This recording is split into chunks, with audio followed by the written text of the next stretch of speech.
you coming out from here?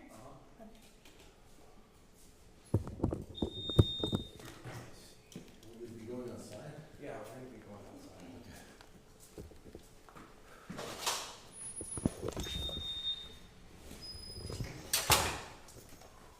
They got us all accepted. Just wanna get us some.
get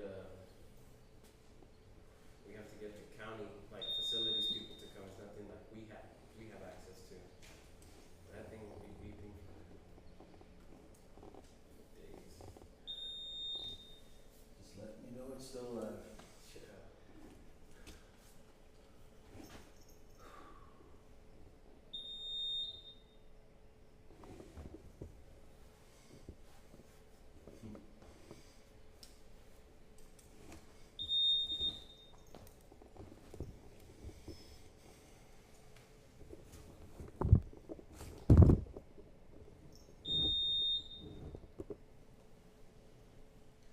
Is there anything you can tell us about this person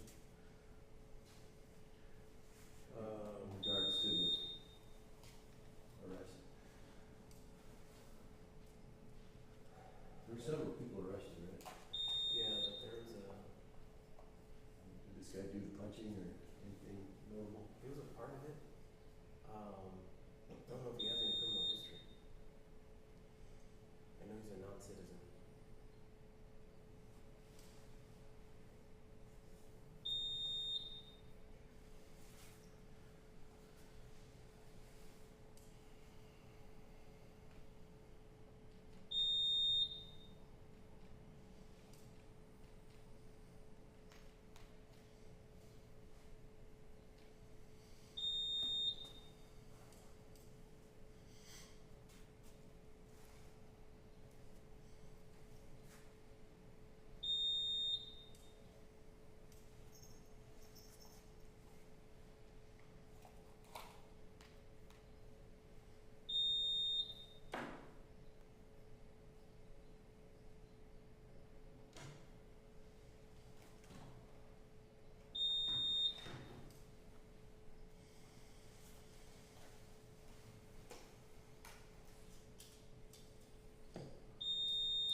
Anything you want to say?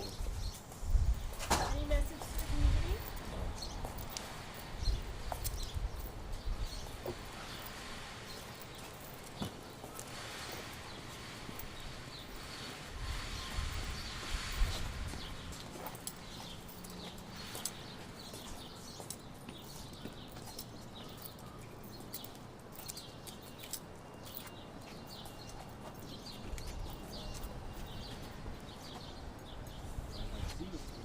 Probably sideways. I can't take them off. Just, I'll tell you what. Get up right there. Go ahead and step on the, get down on the street. Just sit in there. That's the best way you can do it.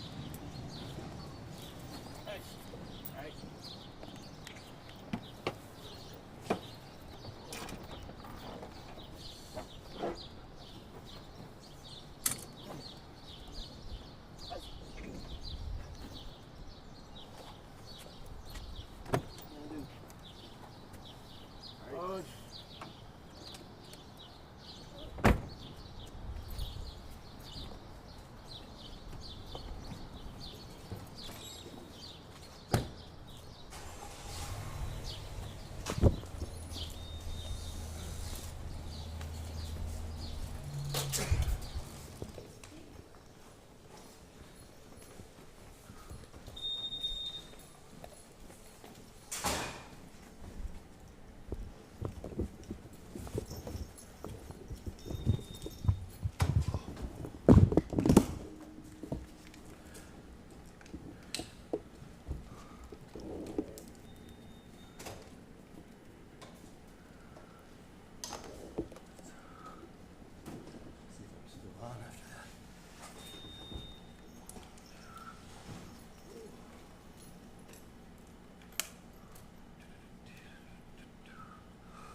Everybody ready? Are y'all going to need, are we going to need Spanish sound as well? You're going to need Spanish sound. Okay, that's fine. We're prepared to do that.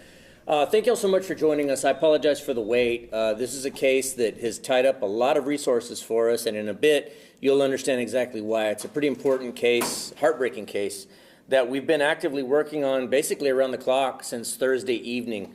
So let me just start out with this. On Thursday, May 22nd, around 5 o'clock in the afternoon, we received a call.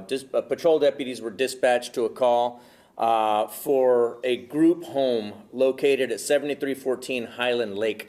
Now, this group home is one where folks with mental health issues or disabilities are housed in a group setting at a cost to the family. But the initial call came in because a father of a 29-year-old male that was a resident in one of these residences, this one in particular, suspected abuse of his son. Although the young man is 29 years of age, he's well into adulthood, he's a nonverbal autistic man who's really very limited on his capabilities to communicate. And the gentleman, the father, was suspecting abuse of the young man because of some injuries that he had seen. So in I believe a great heads-up move on his part, he actually invested in a camera of some sort that he placed in the young man's room and kept it there, unbeknownst to the workers there in the group home. And he captured what we believe to be abuse of his son, abuse that did lead to some injuries. Now, we have made some arrests in this case. We also are continuing to investigate it in partnership with several of our federal partners and other partners in the county system, and I'll elaborate on those. And we've also got at least one fugitive in this case that we're going to be asking the public's help with regard to helping us track this subject down. So let me go to the first slide here. These are the four folks that are suspected in this case, and I will go into greater detail with regard to each and every one and what it is that they are. These people are all employees of, and I'm going to butcher this name, Maofu Home Healthcare. Maofu Home Healthcare. Now, the reason that comes into play is because at this point in time, we do believe that Maofu Home Healthcare is operating several homes in the Bexar County area. Now, that's not to say that all of them are experiencing things like this, but it is something to say that if you have a loved one in one of these group homes, perhaps you should be paying closer attention than normal. Double check these things, and of course, I'll give you the information to give us a call. You can call us at 210-335-6000. You can also send us email tips at bcsotips@bear.org, and I will continue to give that information. So let's go to the first slide. This subject here, Tony Israel, was the first one we placed under arrest on Thursday night going into Friday morning.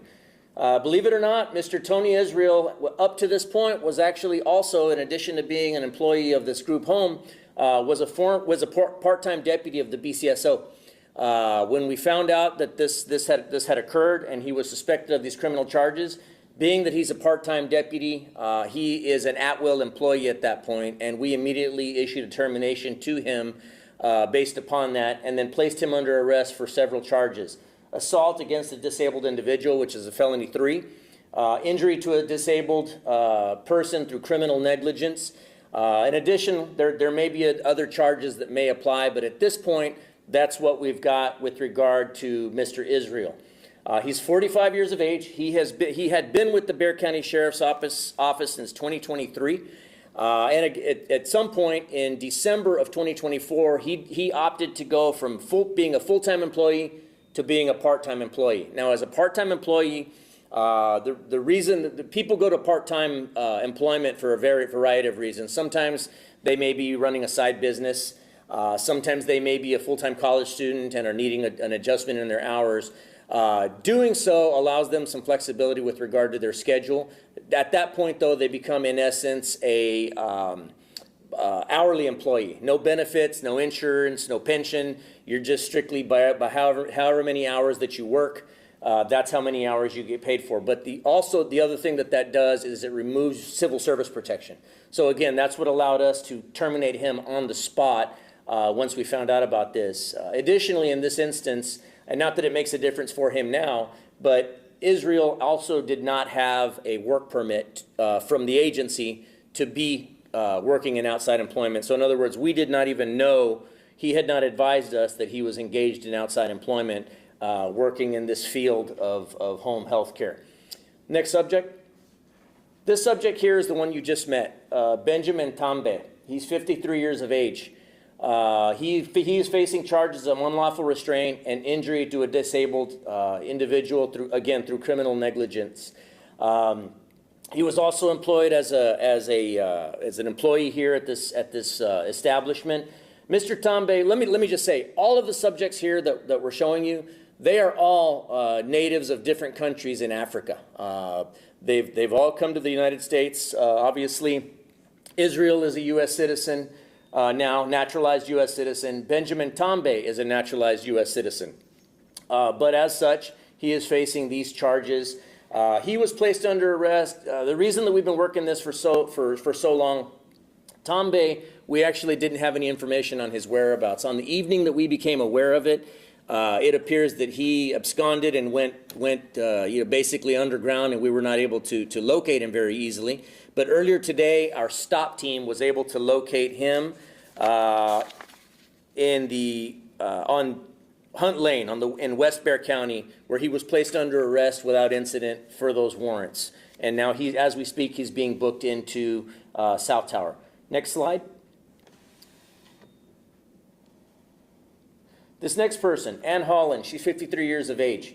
She is what we would consider at this point a non-custodial arrest. In other words, Ms. Holland is the manager of this group home in particular. At present, obviously, she's claiming lack of knowledge of the ongoing, what we consider to be ongoing abuse of this 29-year-old male. But our partners at the fire marshal's office paid a visit to this home health care, this group home, and did find several violations: prohibited occupancy, rendering fire protection system inoperative, unlawful acts, and then an unsafe condition. So in other words, this is not really a home that's designed, it's a home, it's in the middle of a neighborhood, and it's not really designed to be a long-term healthcare facility. If they do intend to do home health care in a facility like that, obviously there's got to be some upgrades done, and my understanding is that this place was nowhere near up to snuff, up to standards, and so the fire marshals issued several citations. Now, one of the things that we're asking the public for assistance on is one of the things that's hinging in this case is the fact that there may have been more people than what we know about housed in this facility. My understanding is if they house over 3 patients in one of these facilities, that necessitates them having a different kind of licensing. At this point, we believe that there may have been more people than what's legally allowed housed there, but at this point, we're only able to prove up 3 to include this 29-year-old male. So again, we're asking anybody with information on this residence in 7314 Highland Lake Drive, if you've either had or have relatives housed in this facility, or if you know of anything going on, or if you suspect that your loved ones may have been victims of any sort of abuse at this home health care or any others, again, please give us a call, 210-335-6000. You can also email us at bcsotips@bear.org. Now, Ms. Holland, at this point, we're going to continue to investigate this moving forward, along with our partners at the fire marshal's office. If we do find other citable offenses, she will be cited in addition. If we find other arrestable offenses, she's also open to being arrested in the future. This is just the beginning of this investigation. Additionally, and we'll show you the 4th slide here in just a little bit, not quite yet. In addition, the 4th subject that we're going to be showing you here shortly, we do believe that he's got a visa to be in the country, but it's a tourism type visa. It is not, and he's certainly not allowed to be employed. So we have at this point notified federal authorities as to the fact that this person was working, and that additionally may open up Ms. Holland to additional charges with immigration authorities for employing this person, if we can prove up that she knowingly employed him. And certainly if she did not knowingly employ him, then I would say certainly she should have known. If you're going to be employing somebody around persons that are in as helpless of a situation as this poor man that was abused at the hands of these guys, you should absolutely know who it is that you're putting in charge of these people.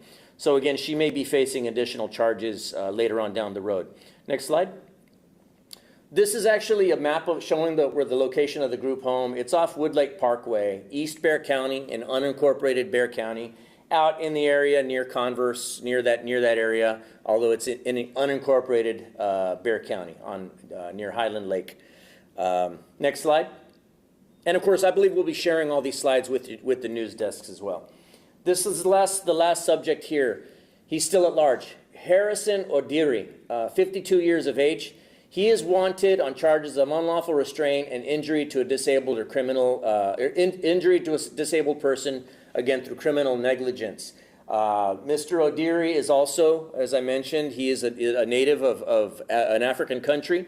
At this point, we have notified immigration authorities just in case he does intend to flee from the country during this investigation. But we are asking anybody with any information on his whereabouts to please give us a call immediately, 210-335-6000, bcsotips@bear.org. Let me just say, and then I'll transition to Spanish for Spanish media, this is a heartbreaking case. It's an enraging case. Although at this point we are not at liberty to share the video with the public, we do intend to share those videos with you all at some point once we obtain some permissions. But I can tell you right now, completely enraging to watch this video.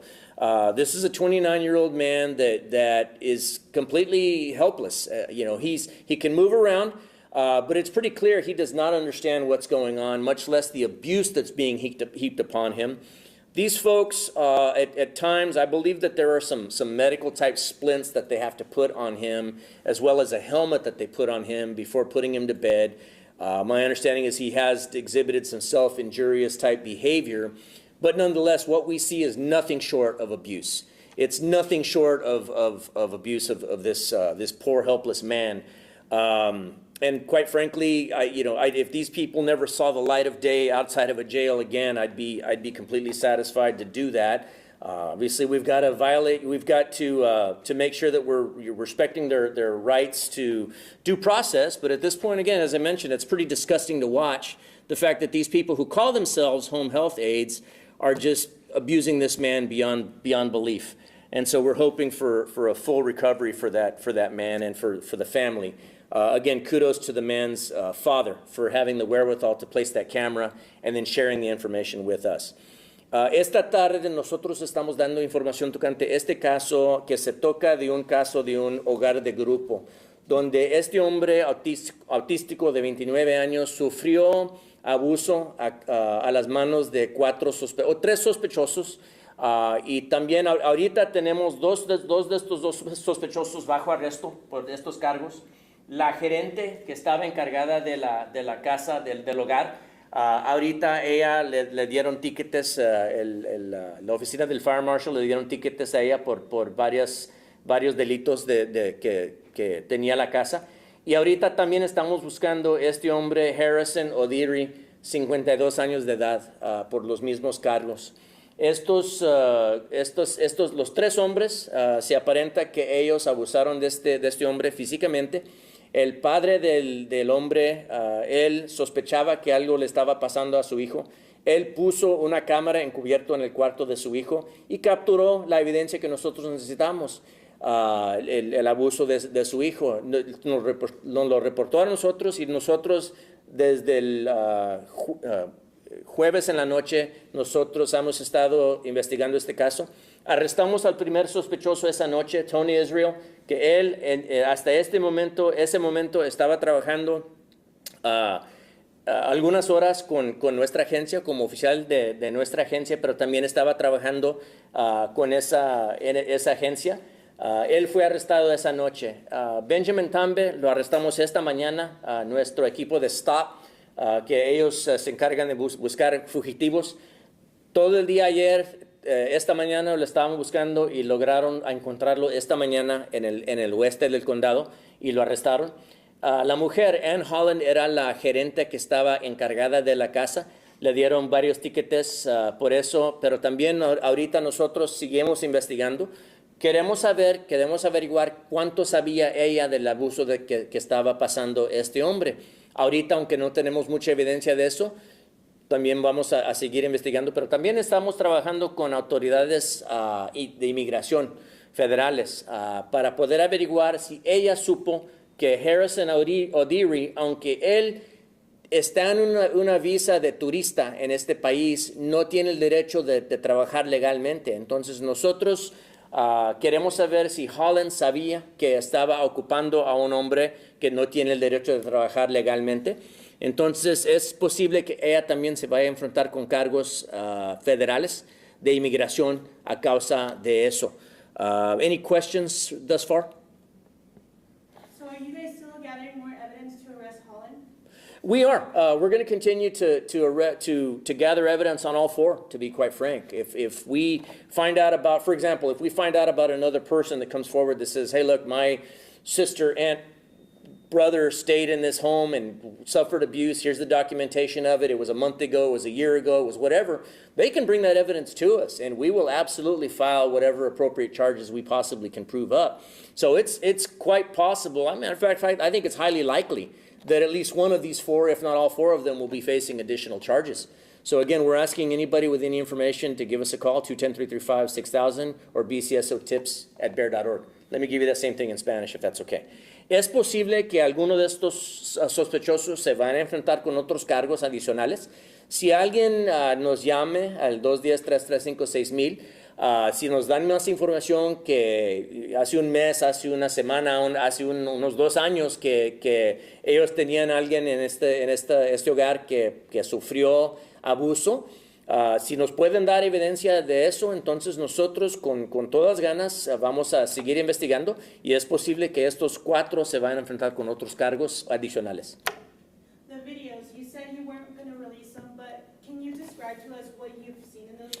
Sure, from what I've seen, I saw two of them. In one of them, it looks like Odiri and Tambe are administering some sort of medication to this man.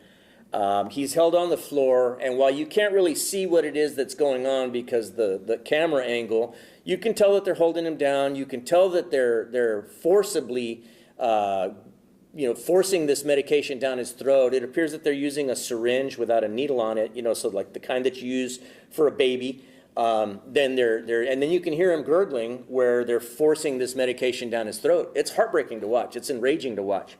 Again, that's the one that I can see with those two. On the one with where at least Israel and Tambe are, it might quite possibly be all three. They're putting the man to bed. It looks like they're putting him to bed, and obviously he's resistant, right? He doesn't fully understand what's going on, but he's not any sort of threat to these guys. These are three big guys, physically big guys, and this man is basically very, very thin, very, very frail looking, and he's not assaulting them. He's got like a defensive posture. He's probably used to being abused by these people, quite frankly. He knows what's coming. And so he's, the lack of understanding of the situation, coupled with the fact that he's probably used to being abused, he strikes a defensive, what I would call a defensive pose. So he's laying on his back with his hands and legs up, but they're, smacking him around, pushing him around. At one point, they tie him up with what looks to be like a sweater or a blanket, and then they force this helmet. It's like a rubber, like a martial arts type helmet over his head before putting him to bed. And again, it's enraging to watch because you know that this gentleman he's not able to comprehend what it is that he's doing, and he's certainly not responsible for his own actions, and it's pretty clear he's not intending to hurt these guys at all. Not to mention he's not a threat to them. Even if he did intend to hurt them, he's not a threat to them at all. There's three of them. So just the fact that they're just piling on the abuse and tying him up. I believe he was a resident of this group home for about 7 years. And so I can't even imagine. We just saw a glimpse. We saw that much of that in two instances. I can't even imagine what he's gone through in the past 7 years. Can you give us his name, and do you know where he's at now? Is he still in the home health care? I don't have his name here. He's out. I believe his dad transferred him to another facility. And, certainly I have all the faith in the world. He's a good dad, right? He seems to be a very good, conscientious dad. He's got his hands full with an adult son that's got very limited capacity to understand what's going on. So my heart certainly breaks for him and for families in that situation. I believe he's moved him elsewhere. When we're able to part with the name, we certainly will. What's keeping us from releasing the video at this point is the video's not ours. The dad shot it. So as soon as we're able to get that permission from him to release the video, we absolutely will. We would ask that you blur out the victim's identity if we're able to do that. If we're not able to do it, we would ask that you all do that for us as well. But again, our intention is to get this to you as soon as possible. Let me just kind of highlight the bigger issue if I can, and if y'all have any other questions for me, I'll certainly stay here as long as you need me to.